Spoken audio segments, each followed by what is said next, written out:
semangat Islami, wujudkan visi dan misi, membangun Nusantara. Dengan jiwa Pancasila sejati, kita membangun bangsa. Kibarkan terus panji merah putih, bahagia bersama. Dengan kami kita melangkah, yakin usaha. Kita mengamati hati-hati. Artinya apa? Kalau di situ ada luka, maka minimal menjadi waspada bagi kita. Saya agak kembali ke atas tadi yang terlewat. COVID ini penularannya adalah melalui kontak dulunya. Kontak, artinya apa? Begitu yang meninggal itu virusnya ada di bagian tubuh tertentu, kemudian kita memegang bagian tersebut dan virusnya saat itu memang belum mati, kemudian tangan kita mengenai ke hidung dan sebagainya, maka itu pintu masuk. Itu pintu masuk. Beda dengan HIV/AIDS. HIV/AIDS itu pintu masuknya bukan dari pernapasan, tapi pintu masuknya dari darah, dari luka. Makanya kalau ada orang meninggal karena HIV/AIDS, yang memandikan tidak boleh ada luka di tubuhnya, karena pintu masuknya dari luka. Kalau di situ ada darah keluar dari jenazah, ada luka di tubuhnya, kemudian terpercik air bahkan nempel ke yang memandikan, dan yang memandikan tidak pakai pakaian lengkap, maka di situ ada luka kecil gitu, maka itu bisa masuk. Itu bisa masuknya.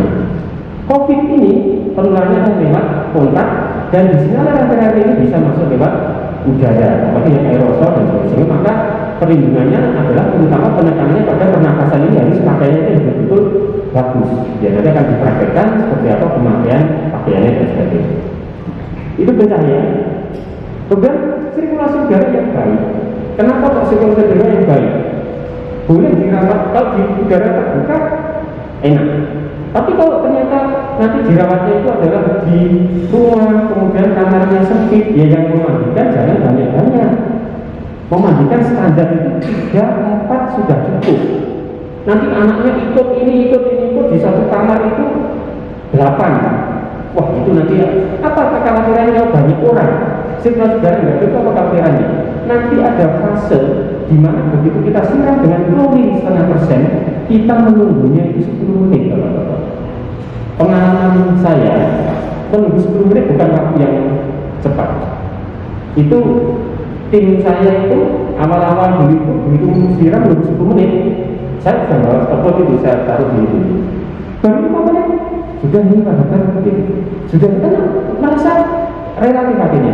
10 menit yang berbeda dipakui nanti 10 menit ini. Nah, itu kalau orangnya cukup banyak, kadang-kadang menjadi wah sudah ini paling enggak, akhirnya menjadi kurang 10 menit kadang-kadang.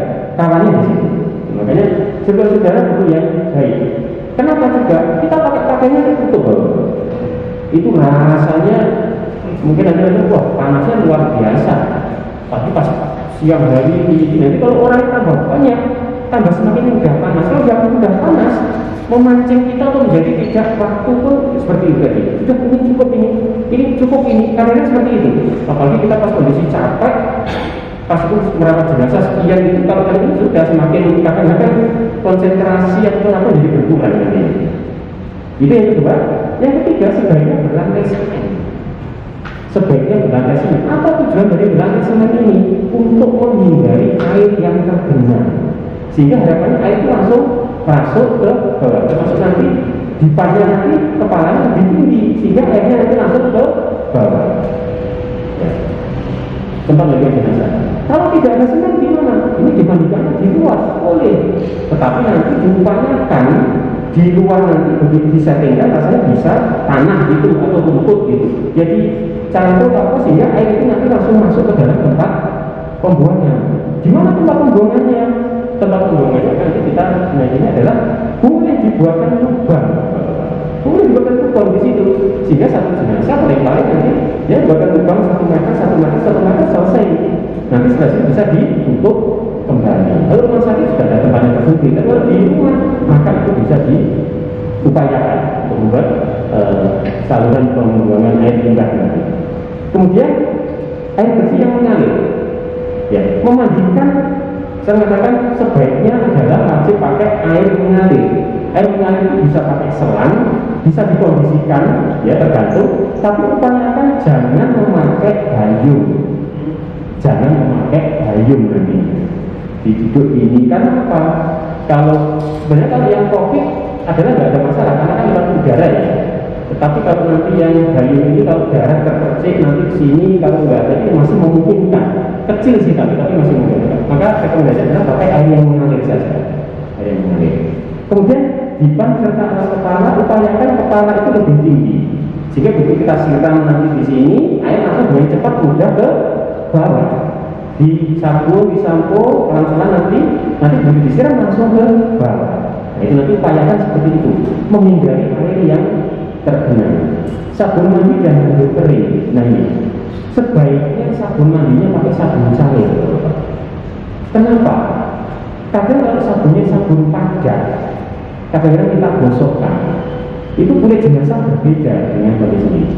Begitu orang meninggal dunia, nafas berhenti, jantung berhenti, saraf berhenti, dicek sudah meninggal, mata sudah hitam-hitam itu sudah lebar, sudah tidak bisa kecil lagi. Itu artinya sudah migrasi maksimal dan sudah meninggal. Nah, begitu orang itu meninggal, maka perubahan pertama adalah adanya lebam jenazah. Lebam jenazah itu apa? Begitu darah berhenti, akhirnya sel-sel darah itu bawah kena gaya gravitasi. Kalau orangnya telentang, maka yang bagian bawah adalah bagian leher belakang, punggung, paha belakang. Itu pasti di bagian paling bawah itu 20 menit setelah itu akan warnanya gelap. Warnanya akan gelap. Paling sering merah keunguan atau biru keunguan. Itu namanya lebam jenazah. Tapi kalau jenazah nanti meninggal pas di tempat tidur tengkurap, apa dampaknya? Lebam jenazahnya di bagian tubuh yang paling bawah. Kalau dia tengkurap maka paling bawah apa? Dada, perut dan juga wajah. Wajahnya pasti gelap. Begitu dibangunkan, ditelentangkan, keluarganya kadang ini ada salah persepsi. Ini kok mama semua warna ini habis dipukul. Kadang salah persepsi seperti itu. Kok dipukul ini? Nah kadang seperti itu. Itu padahal adalah karena lebam jenazahnya. Dia pasti di paling bawah. Nah itu munculnya kapan? 20 menit. Mungkin nanti menetap. Nah, 20 menit ini kalau nanti semula tengkurap ditelentangkan berubah lagi Bapak. Yang semula di atas yang di wajah tadi ditelentangkan, maka bagian bawahnya kan punggung itu bisa bergerak lagi. Tetapi kalau lebih dari 3 jam tidak berubah sama sekali, menetap. Nah itu membantu kami untuk menentukan ini meninggalnya berapa lama. Salah satunya adalah lebam jenazah tadi. Lebam jenazah muncul berarti lebih dari 20 menit. Saya tekan 3 hilang, oh berarti lebih dari 3 jam sudah, minimal 3 jam. Saya tekan kok hilang, oh nggak sampai 3 jam ini urusan jenazah ini. Nanti ada seperti itu. Nanti warnanya pun nanti mempengaruhi. Orang yang meninggalnya karena perdarahan itu lebam mayatnya, lebam jenazahnya merah terang, merah tipis gitu. Tapi meninggalnya sakit jantung, ginjal, termasuk COVID ini rata-rata lebam jenazahnya merah semua. Itu warnanya itu nanti menentukan. Keracunan tertentu warnanya coklat. Nah, itu nanti membantu kamu untuk mengidentifikasi ini meninggalnya karena apa. Berikutnya begitu jenazah sudah berjenazah, setelah itu apa? Muncul pertama apa? Kaku Bapak-bapak. Nah, kaku jenazah ini munculnya adalah 2 jam. Itu mulai muncul kaku. Nah, kakunya dari mana? Dari atas sampai ke bawah Bapak-bapak. Ya, jadi kaku jenazah itu munculnya dari atas ke bawah, dari mata, kemudian mulut, kemudian tangan, kemudian kaki. Makanya begitu jenazah meninggal, secepatnya ditutupkan mata dan ditutupkan mulut. Karena apa? Di itu. Karena apa? Kalau nanti ini lebih dari sekian jam akan tetap membuka, sulit akan diinikan. Jika itu cepat ditutupkan karena mumpung sebelum ada kaku jenazah. Nah, kaku jenazah nanti juga berkaitannya adalah dengan melepaskan bajunya nanti pas memandikan. Itu kalau nggak terbiasa. Kaku jenazah ini kalau nanti dilemeskan bisa Bapak. Semula gini kaku ini dilemeskan bisa, tapi kalau nggak terbiasa takut patah ya. Tapi kalau dilemeskan gini jenazah ini akan lemes kembali. Kecuali satu, orang yang meninggalnya salah satunya karena bunuh diri. Bunuh diri itu megang pisau atau pistol itu ditusukkan di sini. Karena emosi, stres psikis yang luar biasa. Dampaknya itu apa? Di tangan ini saat itu langsung kaku. Dan kartu ini kalau jenazah umum dilemeskan bisa, kartu ini dilemeskan tidak bisa.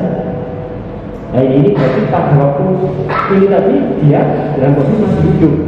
Nah ini untuk membedakan ini dibunuh atau pembunuhan, salah satunya kami seperti itu. Kalau dia bunuh diri, mengiris nadi sendiri, melukai dadanya sendiri, ini langsung kaku dan tidak bisa terus kembali di pura-pura dipegangkan, itu nggak akan muncul kakinya ini tadi. Itu salah satu tanda-tanda membedakan. Nah kemudian berikutnya perubahannya apa? Di kulitnya loh Bapak. Seiring waktu ini kulit jenazah menjadi mudah mengelupas. Apalagi yang meninggalnya karena infeksi, karena suhunya tinggi juga, jenazah semakin cepat banyak berubah, rusaknya semakin cepat jenazah ini kalau suhu tubuhnya tinggi. Sehingga kalau rusaknya cepat, nanti kalau kita pakai sabun padat, kita gosok-gosokkan gini, mudah menimbulkan luka pada jenazah tersebut. Nah itu kita menghindari itu, maka sebaiknya pakai sabun yang cair, sebaiknya pakai sabun yang cair. Handuk kering pelan-pelan saja nanti mengeringkannya, jangan digosok-gosok, ambil handuk yang halus itu, karena untuk menghindari luka tadi kulit mudah terlupas. Apalagi tadi jenazah COVID meninggalnya tadi jam 7 atau subuh tadi, kadang-kadang terjadi kalau saya telepon dari satu perumahan tertentu meninggal subuh, artinya baru dirawat itu sore, berapa jam pada hari ini, itu praktis kulitnya akan jadi mudah untuk tidak mengelupas dan sebagainya. Kemudian tadi juga sarana pembunuhan yang indah yang jauh tadi bisa dilecehkan atau boleh dibuatkan lubang tadi, buatan lubang tadi. Baik, setelah berikutnya ini tempat memandikan jenazah. Nah ini yang kedua, ini harus wajib mengetahui. Tahunya sampai nanti kalau sudah aplikasi itu gimana membuat tulisan kan harus tahu. Ada dua cara bapak-bapak. Ada yang kiri itu pakai kaporit, yang kanan pakai kit. Kalau dari sisi murah kaporit. Saya kalau beli di apotek, yang salah satu yang ada itu di apotek Sutami itu 50 gram butuh 200 gram. Itu caranya ini. Kalau pakai kaporit monggo yang mana ini, kiri atau kanan. Kalau pakai yang kiri, kaporitnya perlu 200 gram. Airnya 25 liter air. Ya, nanti diletakkan di atas kain, kemudian dibungkus, kemudian dihaluskan dengan cara diremas-remas. Tidak diaduk bapak-bapak. Kami ngaduk sampai berapa lama pun masih tetap ada sisa. Kalau ada sisa artinya apa? Konsentrasinya 3,5% tadi molaritasnya. Sehingga nanti sebaiknya sambil diremas-remas seperti kalau kita meres santan gitu di kain tadi, itu akan menjadi larutnya akan lebih sempurna. Ya, ini yang kiri, lebih murah ini biayanya. Kalau tidak ada yang kiri, pakai yang kanan. Yang kanan mudah ini, ke toko-toko cukup banyak ini, toko rumah tangga ada apa? Baiklin perlu siap berapa? 2,5%, 2,5 liter. Nah kalau baiklin 2,5 liter, airnya 12,5 liter. Angka ini panjangnya harus ingat. Kalau yang baiklin katakanlah berarti 2,5 liter baiklin, airnya 12,5 dicampur jadi 25 liter. Ini untuk ukuran jenazah orang Indonesia pada umumnya sudah cukup. Kecuali jenazahnya, saya pernah merawat jenazah itu, jenazahnya berarti 170 kilo. Wah ini berarti nanti ininya ya bisa 2 kali lipat, monggo disesuaikan dosisnya untuk membuat turin dengan persen ini. Ini monggo akan kayak itu betul-betul harus tahu dan nanti sehingga berkaitan dengan pembuatan larutannya. Kalau pakai baiki sudah tinggal 12,5 liter air, kemudian baiki 12,5 sudah diaduk selesai, lebih simpel. Ini langkah kedua dan ini sudah tepat nanti. Slide berikutnya. Nah, ini hitung-hitungannya. Kalau tidak bisa pakai ini hitung-hitungannya, kalau 200 gram tadi kesulitan, karena kami kadang-kadang melakukan barang mobil dan sebagainya itu boleh tanpa timbangan, tapi pakai sendok makan. Kami ukur, kami konversikan itu, maka sendok makannya itu sekitar 10. Tapi sendok makannya munjung, ya. SJ itu sendok makannya munjung, jadi betul-betul penuh gitu, tidak peres juga, tapi penuh. Nah itu nanti kalau 10 sendok makan munjung itu nanti sama dengan 200 gram kaporit. Nah ini angka-angka ini mungkin bisa ini sehingga nanti tahu. Oh kalau pakai baiki 2,5, airnya 12,5. Kalau pakai kaporit berarti airnya 25, ini 200 gram atau 10 sendok makan munjung. Slide berikutnya. Nah, nanti dibuat dalam 2 bak. Separuh-separuh 12,5, 12,5. yang pertama itu untuk menyiram jenazah yang pertama kali tadi sudah cukup. Ini pengalaman kami 12 hari terakhir sudah cukup dari atas sampai dengan ke bawah nantinya. Ya, kemudian separuh berikutnya untuk menyiram bekasnya tadi. Ini di meja, ini kursi, di situ ada apa gitu, nah bekas-bekas itu disiram pakai dengan ini tadi. Ya, kecuali kalau memang tadi jenazahnya beda beratnya, maka nanti juga akan berbeda nanti Bapak sekalian. Baik, slide berikutnya. Ini setelah tadi tempatnya juga, lantang klorin sudah, maka kita pakai pakaian ini nanti. Ya, ini kalau yang pada COVID sebenarnya tidak ada penekanan karena dengan tidak boleh ada luka. Luka ini sebenarnya spesifik pada kasus-kasus yang dibandingkan dengan HIV/AIDS sebenarnya. Nanti akan diajarkan praktek sarung tangan, pakai hazmat, kemudian dengan kasus ini pakai masker pelindung mulut dan hidung, menutup kepala, kacamata, atau pakai sepatu boot. Intinya kita adalah menutup semuanya. COVID-19 karena pernapasan, maka fokus nanti kita pernapasan harus tertutup nanti. Jadi ini pakaiannya. Lanjut selanjutnya langkah keempat, tempat siap, langkah klorin siap. Kita sudah pakai baju semuanya lengkap, maka kita pindah jenazah ke depan.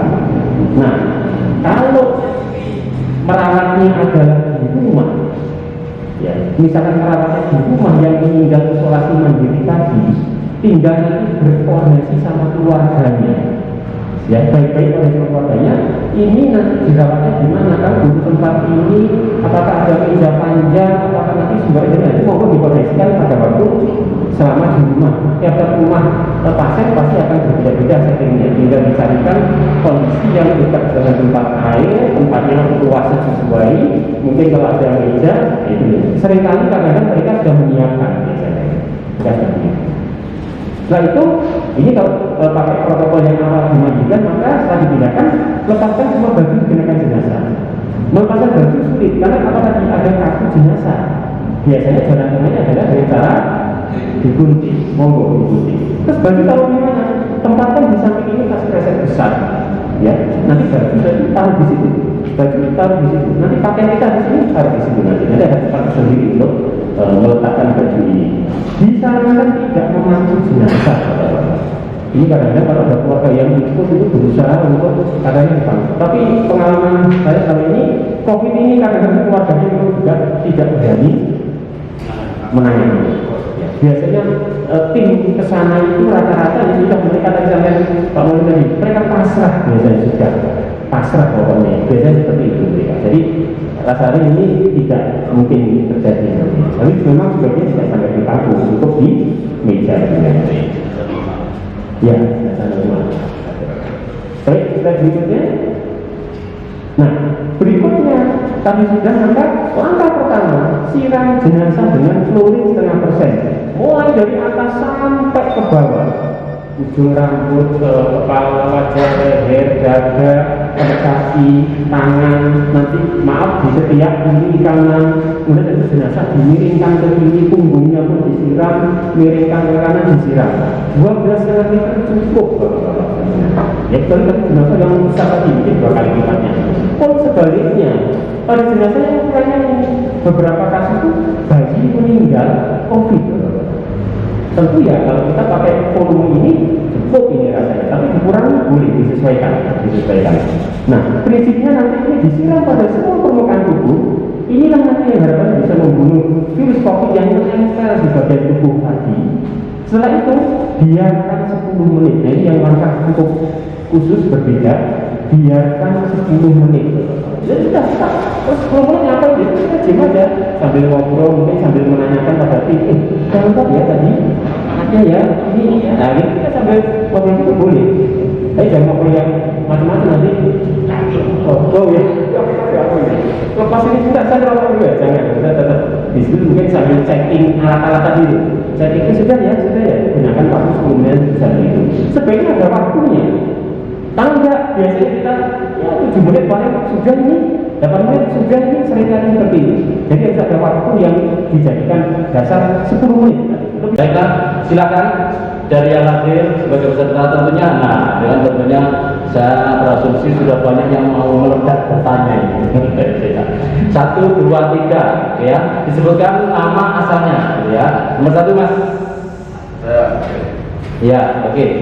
Assalamualaikum warahmatullahi wabarakatuh. Saya Dari unsur kami. Oke, Mas Dada. Baik, terima kasih untuk kami MD Kota Malang yang telah mengadakan pelatihan yang sangat bermanfaat ini. Semoga menjadikan dulu kami Kota Malang ini mendapatkan amalan baca. Mohon izin saya membawa ketua lingkup masyarakat saya di kampung sama Pak RT saya di desa Ngurusi. Ini temannya Pak Rika di Solo ya? Temannya Pak Rika di Solo. Bahkan sebelum ada orang yang meninggal biasanya sudah tutup pintu dulu. Udah badanya. Ya, ini sangat bermanfaat. Masih sekali lagi dan mungkin pembahasan masalah yang waktu kita mau memadamkan, baik itu jenazah yang terkena terpapar COVID atau mungkin jantung atau mungkin pembahasan masalah yang waktu kita mau memadamkan, baik itu jenazah yang terkena terpapar COVID atau mungkin jantung atau mungkin HIV AIDS. Itu kan harus membaca peti ya untuk yang COVID. Nah, kalau katakanlah yang namanya di kampung uang kas kematian itu kan juga nggak banyak, terbatas. Kalau tidak bisa membeli peti, apa yang harus dilakukan setelah perawatan jenazah mulai memandikan, memandikan dan sebelum pemakaman petinya peti yang seperti apa ya? Atau mungkin ada solusi lain? Itu aja, terima kasih. Baik, terima kasih. ITN. Oke, Jadi ada 3 pertanyaan dokter. Oke. Dari yang ingin saya tanyakan dan saya perlu kejelasan tentang ini. Yang pertama, kadar klorin 0,5% itu apakah itu standar minimum? Kalau memang itu standar minimum, pasti ada standar maksimum. Berapa yang kemudian boleh diberlakukan pada mayat atau jenazah? Itu yang pertama. Yang kedua adalah tentang apa namanya? Yang ketiga ini, setelah dapat pelatihan ini, apakah boleh dengan izin dokter dan panitia saya mentransformasikan apa yang saya dapat untuk dilatihkan kembali? Apakah boleh? Nah, itu yang kemudian ingin saya tanyakan. Nanti yang kedua saya lupa nanti. Sama klorin kedua. Tidak apa-apa, nanti kalau lupa ditulis juga nggak apa-apa. Ya nanti. Ya. Sementara Termasuk ini. yang lain nanti, walaupun tidak lesan, bisa ditulis. Sudah ingat. Virus ini kan semacam parasit dokter. Artinya dia ketika tidak ada inang, tidak ada indukannya, maka dia nggak akan bisa berkembang. Nah, setelah orang ini meninggal dan menjadi jenazah, virus ini bisa menular itu dalam rentan waktu berapa dan tidak bisa menular dalam rentan waktu berapa. Ini yang menjadi satu pertanyaan, salah satunya. Karena orang yang meninggal pagi harus disucikan sore, apakah dalam rentan itu virus ini mampu menyebar atau tidak, kan begitu. Nah, terima kasih, mungkin itu dokter yang saya tanyakan. Terima kasih. Assalamualaikum warahmatullahi wabarakatuh. Salam. Ya, terima kasih Ampun. Mas David.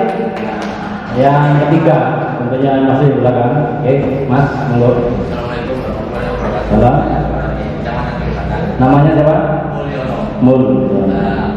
Yang saya tanyakan itu sama dengan Mas tadi, bahwa virus itu adalah bisa hidup di dalam inangnya. Kalau inangnya ini mati, berarti virus ini mati. Tapi kita tidak tahu berapa lama dari orang yang meninggal ini, katakan D ini, sampai seberapa bisa bertahan di dalam tubuh ini. Kalau kita tahu bahwa mati jam detik ini, katakan jam 12 dan virus itu mati dalam jangka waktu 3 atau 4 jam, nah kita akan lebih berani untuk melakukan penyucian begitu. Nah kita ini belum tahu sampai durasinya berapa lama di dalam tubuh si jenazah ini bisa bertahan. Terima kasih. Sama, intinya sama. Terima kasih. Ya, bagus. Masih ada satu, silakan satu ya. Nanti yang lain kita tanya berikutnya. Baik, terima kasih. Assalamualaikum warahmatullahi wabarakatuh. Assalamualaikum. Dokter yang kami hormati, Namanya? Bapak Abdul Wahid. Abdul Wahid. Ayo lalu. Terima kasih Pak Dokter, kesempatan yang baik ini sangat bermanfaat bagi kita. Yang kedua, mengenai pemakam jenazah COVID, karena berita yang dari RSI atau RSU ini menunjukkan bahwa kalau pemakaman ini tidak tahu ini isu atau gimana, katanya ditanggung oleh petugas untuk penggalian. Yang kedua, informasi dari RSI ini masalah penggalian, kalau belum digali sampai selesai, ini jenazah nggak akan dikirim. Nah, pedulinya masyarakat karena dengan COVID sendiri memang sudah cepat untuk menggali. Kalau tidak selesai penggalian ini, sampai kapan pun tidak berani kirim. Atau di titik mana, tetap kita pastikan bahwa dari pemakaman TPU Tembalangan ini sudah selesai. Baru dari pihak RSI baru berani mengirim jenazah. Tapi sampai saat ini kalau memang tidak digali sampai 2 hari itu tidak akan dikirim jenazah itu. Nah, ini mungkin dari masyarakat kita supaya paham semua. Kalau memang pedulinya seperti di tempat kita, memang segera dengar ada orang mereka meninggal, memang segera digali. Tapi kalau dari kita tidak peduli, ini tugasnya siapa untuk mengambil peduli? Karena mohon maaf, ini kejadian ini sudah berapa kali dari warga kita. Yang kedua, memang kalau tidak peduli, ada yang sampai sore tidak menggali makam. Ini pun sampai 2 hari tidak kirim jenazah. Nah, ini terima kasih, mudah-mudahan bisa menjawab. Saya kira Assalamualaikum warahmatullahi wabarakatuh. Assalamualaikum warahmatullahi wabarakatuh. Ya, kita cukup dulu ya. Pertama ini ada 4 penanggap ini. Kalau dokter.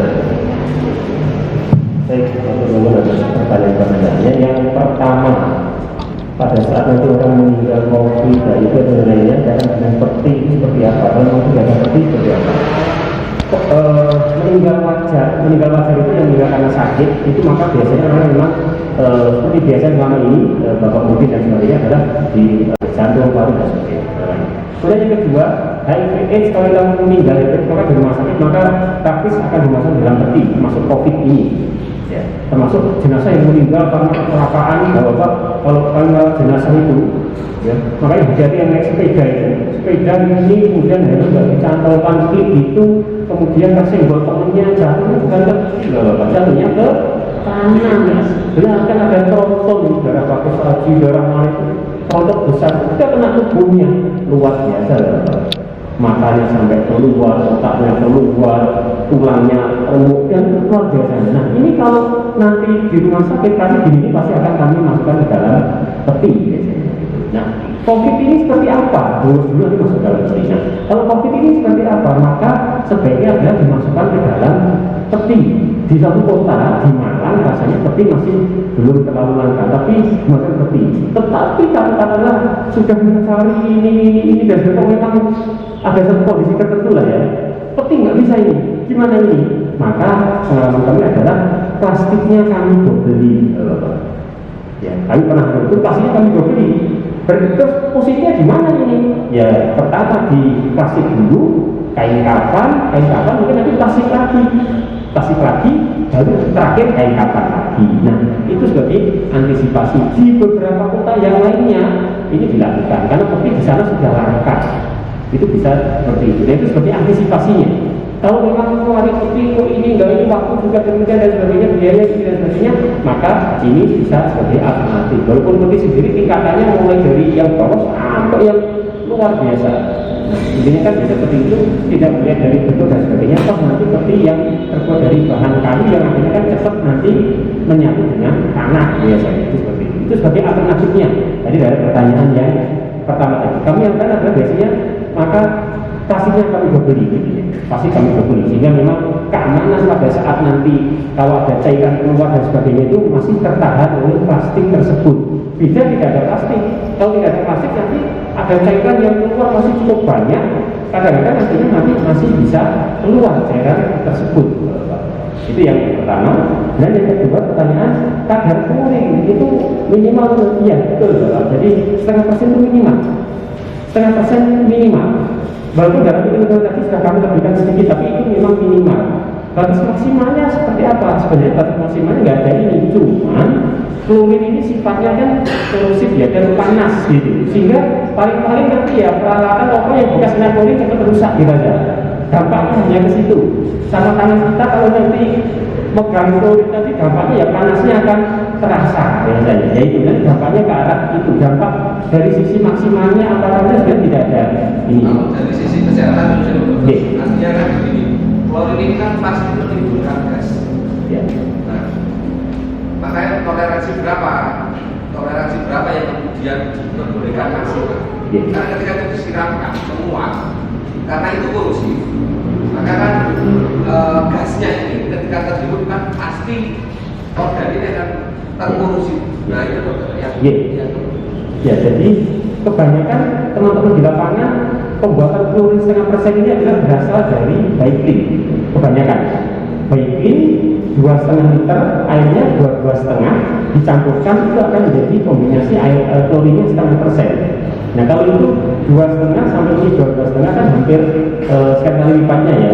Tetapi bahwa baikling sendiri tanpa dicampur air sehingga menjadi klorin 0,5% tadi, baikling saja itu terpegang tangan ya dampaknya akan mungkin kita pernah ini kan. Nah berarti batas itu sebenarnya aman Bapak. Di batas sama seperti dosis klorin yang dari baikling itu, maka itu berarti kan tanpa diajarkan ya berarti masih bisa. Itu seperti itu. Itu bahaya. Oh baikling karena itu sudah tentu melalui BPOM maka itu sudah aman. Sehingga kalau 2,5 air sama ini 2,5 berarti katakanlah kan hampir 10 ya 9 atau berapa, maka sebenarnya 0,5% kali katakanlah 8 gitu atau kali 10 misalnya, maka dalam ini 5% maka itu masih aman dalam dengan asumsi kaitan dengan baikling tadi tidak diencerkan, itu berarti kadar klorinnya adalah sekian, maka itu adalah masih aman.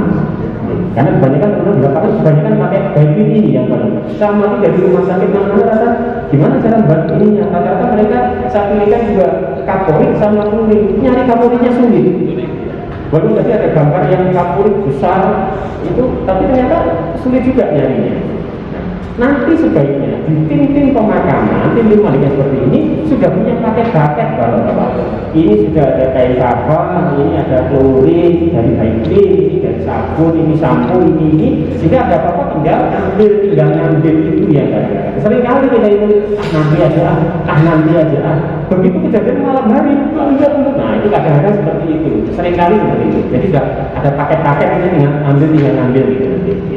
Itu data klorin. Berikutnya di sini ini nanti yang bisa teman-teman mungkin materi yang pertama kemarin yang mau bicara itu ya, karena kemarin saya lihat memang dari urutan masih ada yang belum, maka saya minta yang powerpoint boleh foto panjenengan nanti bahkan materi powerpoint dan sebagainya monggo silahkan, nanti kalau ada kesulitan bisa ke saya atau mungkin sesuai dengan bidang dari pemenang dan lain sadar ya. Tetapi prinsipnya satu, bedanya kita nanti mau memandikan, merawat, termasuk memakamkan pasien COVID ini. Kalau pasien lain mungkin jantung apa itu nggak ada masalah, cukup Pak Udin gini sudah makam siap ini gitu. Tetapi khusus untuk ini nanti maka sebaiknya tetap berkoordinasi dengan dinas kesehatan, entah puskesmas itu memberitahukan kami tim ini nanti akan merawat mandiri, kami sudah hitung ini dan kan bisa, maka nanti menyampaikan ke sana. Ya, yang perlu adalah koordinasinya. Ya, biasanya tidak saja akan memperbolehkan. Itu boleh tidaknya, dan virus ini sampai tidak betul. Jadi sebenarnya virus atau apa itu begitu di tubuh itu mati meninggal, itu kita meninggal sebenarnya. Tetapi ternyata tubuh kita itu begitu nafas berhenti, jantung berhenti, saraf berhenti, meninggal. Tetapi ternyata sel-sel tubuh matinya tidak sama. Buktinya apa? Orang meninggal, tetapi korneanya, matanya masih bisa didonorkan. Dalam waktu sekian jam dari orang meninggal, maka kornea batasnya sekian, maka kornea pada orang meninggal ini masih bisa diambil, dipindahkan pada orang yang sakit tadi ini, dan ini berarti saya masih hidup. Ginjal orang meninggal, saya nanti kalau meninggal maka ginjal saya donorkan kepada si A. Maka begitu dia meninggal, butuh waktu sekian, maka harus segera diambil ginjal tersebut, dipindahkan ke ginjal yang sakit. Ini masih hidup, artinya apa? Sel ginjalnya masih hidup. Nah, ternyata kematian masing-masing sel di dalam tubuh berbeda. Begitu orang dikatakan meninggal, ternyata tidak serta-merta seluruh bagian itu selnya sudah meninggal belum. Ada yang meninggalnya 1 jam, 2 jam, 3 jam, 4 jam, dan sekian. Terus batas maksimalnya kira-kira kalau itu sudah tidak mengalami maksimalnya apa? Pada saat tubuh jenazah sudah mengalami penguraian, mengalami pembusukan, maka sel-selnya sudah lisis, sel-selnya sudah pecah, maka sebenarnya pada kondisi itu sudah kebanyakan meninggal, mati, virus dan senjata di bawah. Walaupun kadang-kadang dari penelitian sesekian masih ada, tetapi ternyata tidak penuh, tapi tinggal fragmen-fragmen saja dan sebagainya. Nah, meninggal sampai dengan pembusukan itu berapa? 24 jam.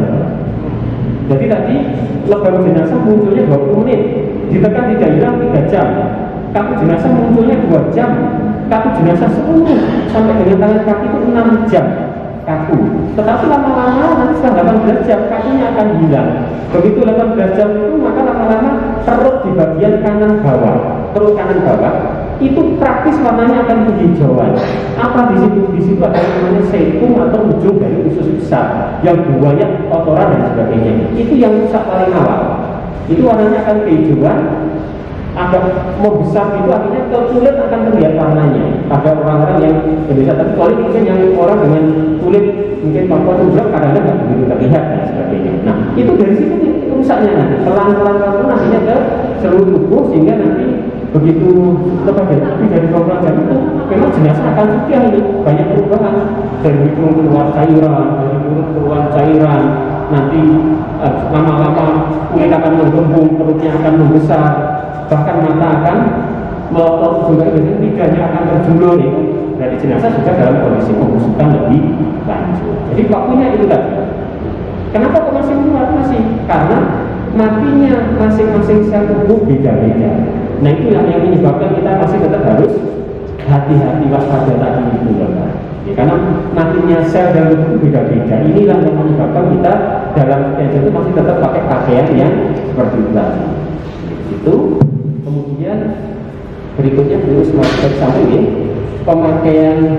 pemakaman COVID ditanggung dan sebagainya. Dari aturan di Pemda masing-masing biasanya masih beda, tetapi di Pemkot Malang setahu saya memang nanti untuk orang meninggal karena COVID itu mulai dari sakit sampai apa itu ditanggung oleh pemerintah, dan memang itu dia sudah dianggarkan, pusat tinggal mekanisme pencairannya saja. Satu, prinsipnya seperti itu. Kedua, nah tinggal mekanisme pencairannya itu mungkin masing-masing kota akan juga tidak melalui institusi apakah dinas lembaga. Masa sendiri kalau titik pencairannya ini kurang, mohon maaf kurang tahu Pak. Tapi bahwa memang itu ditanggung ada biayanya. Dan tinggal nanti biasanya nanti berkoordinasi bersama puskesmas yang paling banyak tahu nanti tentunya dari puskesmas seperti apa bisa koordinasi. Nah, belum digali, belum dikirim. Ini apa? Walaupun gua ini nggak dikirim ya. Pemakan sebenarnya jenazah kalau sudah dirawat, plastik ini masuk peti aman, aman. Makanya kan saya kalau angkat jenazah sudah seperti gitu itu saya nggak pakai nyuta, saya pakai hanya masker sama sarung tangan. Sudah saya ngangkat aja seperti itu ada jenazah dari bapaknya teman saya itu saya ngangkat seperti sampai dengan ke ambulan saya nggak pakai, saya hanya pakai masker sama sarung tangan saja sudah aman. Nah, tetapi yang dikhawatirkan adalah pada saat nanti pemakaman itu maka menghindari bergerombolnya itu sebenarnya yang diantisipasi. Makanya kalau nanti di situ belum ada digali, belum pasti fit digali, maka biasanya memang jenazah akan belum dikirim. Karena apa? Nanti kalau jenazah dikirim saat itu jenazah ini belum digali, cukup rumit mengendalikannya ini nanti salah satunya. Prosedur umum bapak-bapak yang melibatkan rumah sakit, melibatkan PSC dan kesehatan adalah begitu orang meninggal maka akan dikirim oleh forensik dan kesehatan ke rumah sakit yang merawat COVID, RSSA, RSUD Kota, RSI Asia, RSI Unisma, UMN, kemudian mana lagi? Belum banyak saja yang kemasian itu. Nah, sesudah dirawat, maka dirawat ke rumah sakit, maka kemudian tinggal pemakamannya. Nah, pemakaman ini sudah bergeser bukan tugasnya rumah sakit, tapi tugasnya dinas kesehatan bersama dinas lingkungan hidup. Join di sana nanti untuk termasuk Babinsa, BPBD dan sebagainya. Termasuk nanti yang forensik kan termasuk penggalian jenazah makamnya tadi, biasanya ada dari petugas unsur ini tadi. Biasanya akan meminta keluarga ditanya dimakamkan di mana ini. Padahal ada yang kakek di sini pengen makam sana, dekat orang tuanya, dekat istrinya. Nah itu ditanyakan ini nanti. Untuk ditanyakan maka nanti dari tim ini nanti akan meminta kepada pihak desa, entah lewat puskesmas dan sebagainya, tapi desa akan dikontak lewat Babinsa dan sebagainya, sehingga memulai penggalian di sana. Begitu di sana dipastikan sudah selesai digali, maka akan meminta kepada tim pemakaman ini. Maka sudah siap baru nanti berangkat. Karena apa? Disarankan tidak mampir ke rumah. Karena apa? Takutnya sebenarnya apa bapak? Takutnya itu apa? Menghindari berkerumun. Gerombol-gerombolnya ini yang dikhawatirkan, sehingga harapannya dari tempat perawatan jenazah tadi ambulan langsung menuju ke makam, langsung juga di sana proses ini selesai sudah. Ya seperti itu. Makanya kalau memang di sana belum digali, ini belum jadi mungkin karena ini tadi takutnya begitu nanti sudah di sana mengontrolnya menjadi berkerumunnya kan jadi lebih. Salah satunya seperti itu. Nyata dipikir tadi. Akan disampaikan oleh para peserta, tapi saya yakin kita masih punya waktu sesi 2 dan 3 ya. Termasuk bagi peserta yang tidak sempat bertanya secara lisan, silakan ditulis disampaikan ke panitia penyelenggara, nanti akan kita tanggapi, kita kirim melalui WA gitu ya. Itu akan lebih bagus, termasuk materi-materi yang akan kita sampaikan. Baik, terima kasih kepada Anda dokter yang telah menyajikan secara detail tentunya, walaupun sedikit sangat menakutkan. Tapi dengan begini artinya image yang kemarin itu menakutkan sekarang sudah terbongkar. Seakan-akan kita sudah mulai berani, dan mudah-mudahan nanti peserta ini berani betul menyentuh dan merawat, memandikan jenazah-jenazah karena COVID ini. Karena kemarin bagaimanapun di dalam masyarakat itu tidak saja keluarga ya sebagai sahibul musibah, tapi tenaga-tenaga ini seperti disampaikan oleh dokter tadi, ada yang sudah dilatih bahkan diteguhkan kembali, ternyata begitu berhadapan, nah itu seperti calon dokter dulu katanya. Ada peserta studi dokter yang sampai selesai seperti dokter kita ini.